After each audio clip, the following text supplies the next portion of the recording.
Welcome to another episode of Almost Ordained. I'm your host, David, the guy who graduated seminary but never got ordained. We are continuing our series on faith in a time of COVID-19. You might think I'm going off topic here, but I promise this is COVID related.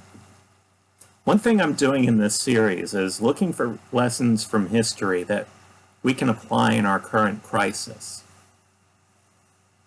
In about 480 BC, 300 Spartan soldiers hold the line at the Pass of Thermopylae against a Persian army that numbers into the hundreds of thousands. You've probably heard of this. It's one of the most famous battles in all of history. There's a number of reasons why. People wonder, how could so few hold the line against so many? Why would they go on a suicide mission?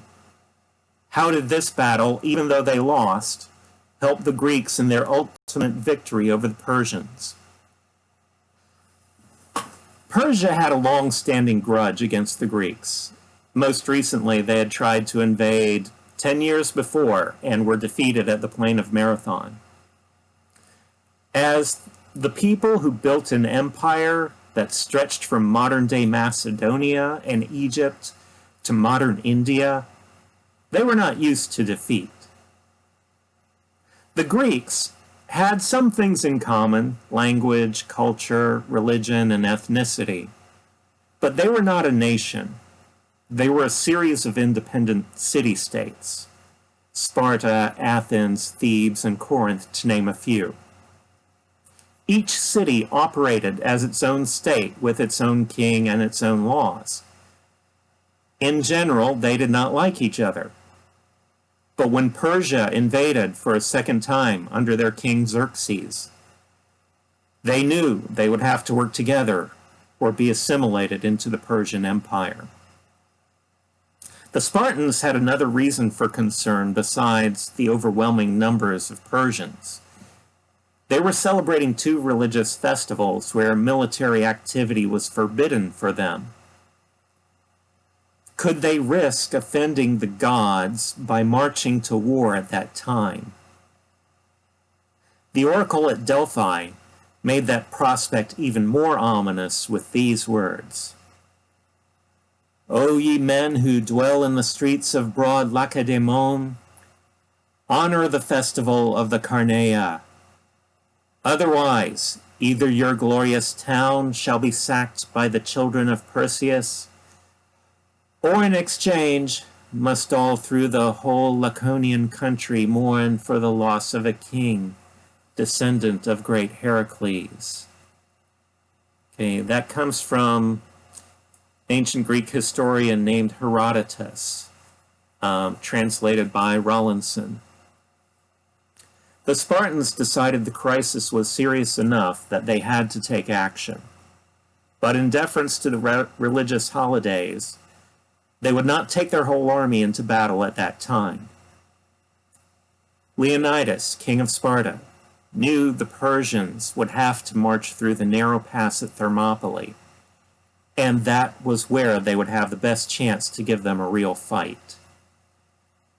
At the same time, he knew it was a suicide mission. According to the oracle, if he wanted to save his city, he would have to sacrifice his own life. So he chose 300 of his royal bodyguard, sires only, because in their world, dying without a son to carry on your name was the worst thing that could happen to a man. Along the way, he recruited soldiers from other cities. Best estimates say by the time he reached Thermopylae, Leonidas had gathered more than 7,000 soldiers. Better than 300, but still considerably less than the Persians. Leonidas did not expect to defeat them. His goal was simply to delay them so that the rest of the Greeks would have time to gather their forces and take out as many Persian soldiers as they could. Any expert in ancient warfare can tell you, if you have to face an army that outnumbers you, the best way to even things up is by choosing your terrain well. By meeting the Persians at Thermopylae, the Greeks knew the narrow paths would funnel the enemy so that only a handful could fight on the front line. Under these conditions, Greek armor and shields would give them the advantage. The shield wall was key to the Greek success. They used big, round shields. Since this is a no-budget program, I can't show it to you. So you'll have to imagine I'm holding up this round shield that's big enough to cover most of my left side and also extends to the right side of the man standing next to me. They would line up so that in front, everyone held their shield so that they overlapped and there was no gap between them. So if I'm lined up in a shield wall like this, because the shields are round, there's a gap beneath where I can stab with a sword or spear. And the people in line behind me have spears long enough to stab through the gap in the top.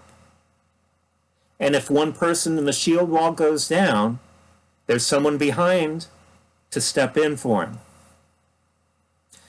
That is what the Persians had to charge into. That was not how they wanted to fight. So they spent about 4 days negotiating and trying to convince them to surrender. The Greeks, of course, wouldn't do it. Greek armor and shields were vastly superior to the Persians. Their armor was made from bronze, and their shields were wood, reinforced with bronze. The Persians had no choice but to charge and fight their way through. They quickly saw their weapons could not penetrate the Greeks' armor and shields. Meanwhile, the Greek swords and spears sliced through their armor and shields like it was nothing. After 2 days of fighting, Persian casualties numbered in the tens of thousands, while the Greeks only lost a handful in comparison. Eventually, though, the Persians found a way around the pass. They were able to send some of their army to attack from behind. This broke the Greek phalanx, so finally the Persian superior numbers were able to overwhelm them. King Leonidas died, as the oracle foretold, along with nearly every soldier in the Greek divisions. But between negotiations before the battle and the battle itself, they had managed to hold off the Persian invasion for a week, so that the rest of the Spartan and Greek armies were better prepared. After a few more battles, King Xerxes had to admit defeat and withdrew the Persian forces from the Greek territories. That's a very abbreviated version. The details on how the Greek coalition won are easy to find online if you're interested. Heck, just go to Wikipedia. That's where I got this. But now I want to get to some application for us. What do you think was the most important piece of equipment to a Spartan soldier? The helmet, the sword, the spear, breastplate, or the shield? The shield. Why? Remember how the shield extends past your left side to the other man's right side. All the other equipment protects you, but your shield protects the man next to you. The most effective armies are those to instill a sense of brotherhood among the ranks. When you sign up for military service, you think you're fighting for your country, but in the heat of battle, you are fighting for the man next to you. You might not even like each other, but you will die for each other. For the Spartans, nothing symbolized that ethic better than the shield. My shield protects you, your shield protects me. If the Spartans were alive today, and they went to war with the coronavirus, their traditional armor and weapons would be useless. They would have to adapt to a different kind of warfare. So what would be the most important piece of equipment in that fight? I think it would have to be the mask. In the fight against coronavirus, my mask protects you, your mask protects me. You hear people say, I'm not wearing a mask because if I get it, I get it. No, if you get it, you'll spread it. The mask is not to protect you. It might give you some protection, if there are coronavirus droplets in the air, it might keep you from breathing it in. But the main purpose is to protect the people around you. Coronavirus is such an insidious enemy. You can have it for several days before you know you have it. You feel strong and healthy, but you're spreading it everywhere you go. You'll spread it without even knowing it, just by breathing. The best tool for preventing that is a mask. In this fight, it is the equivalent of the shield to the Spartans. Do you think a Spartan would go into battle with you if you refused to carry a shield? And yet, somehow, not wearing a mask has become a sign of patriotism to some people. Whiskey Tango Foxtrot. Do you think a Spartan would ever say, I won't carry a shield into battle because I love Sparta and I would die for Sparta? If you had been following King Leonidas, that thought would never even enter your mind.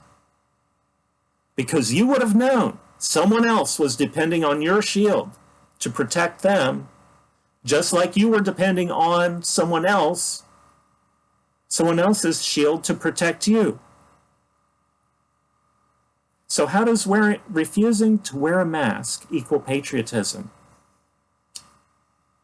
Look, I'm just being honest here. That makes no sense to me.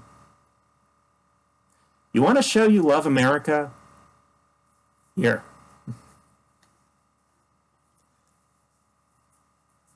Wear this.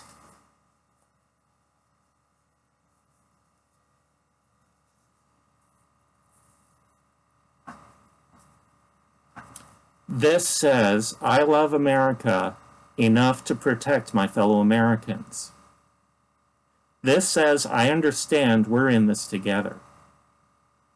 I won't let my shield down until the enemy of coronavirus is defeated.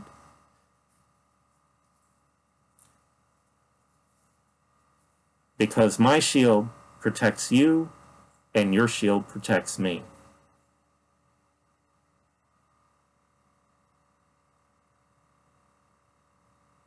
But this country stands for freedom. I have a right not to wear a mask if I don't want to.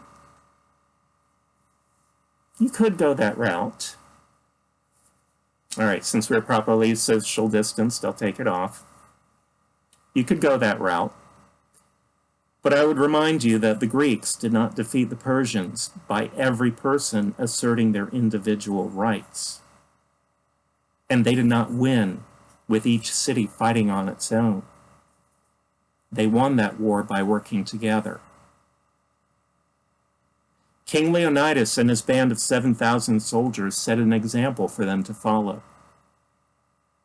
Each soldier could have insisted they be allowed to choose the equipment they brought into the battle. They could have surrendered and said, we can't defeat the Persians, there are too many of them.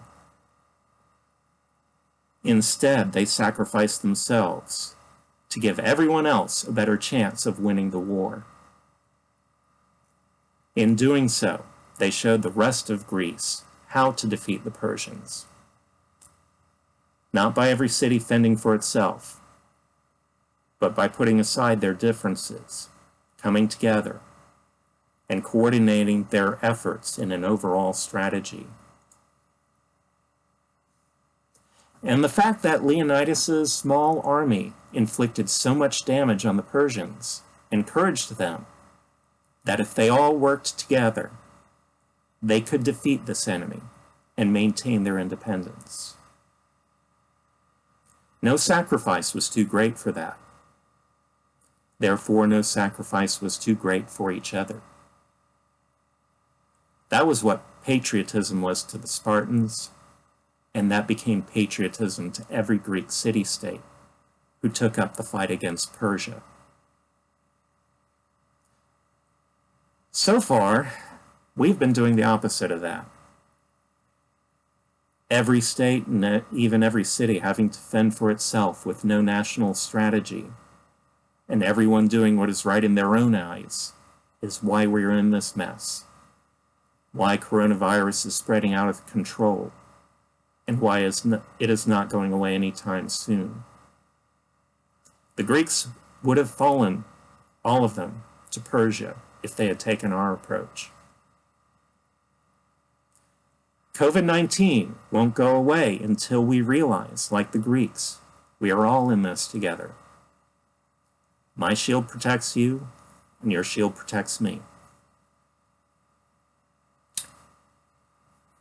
And if you won't listen to the Greeks, maybe you should remember the words of one of our founding fathers, who said in the days leading up to the revolution, "We must all hang together, or we will all hang separately." So as we close, it is in that spirit I ask you to remember these words from Matthew 7, verse 12, which I think we need now more than ever. In everything, do to others as you would have them do to you, for this is the law and the prophets. Grace and peace to you.